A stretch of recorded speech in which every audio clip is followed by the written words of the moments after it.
Dito sa mundo, ito talaga yung totoo, yung realidad na dapat alam mo at ng lahat ng tao. Naparito kang hubad, aalis kang nakahubad. Dumating kang nangihina, lilisan kang mahina.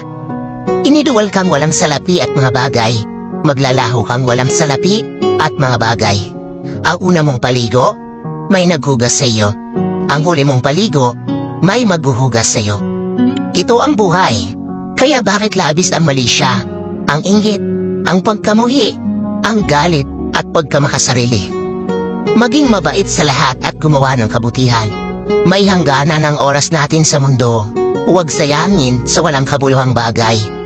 Manalangin at higit sa lahat, huwag na huwag nating sasambahin ng pera. Dahil kahit anong dami ng pera mo o ng ari-arian mo, kapag binawi ng Diyos ang buhay mo, iiwan mo rin yan at hindi mo madadala sa iyong pupuntahan.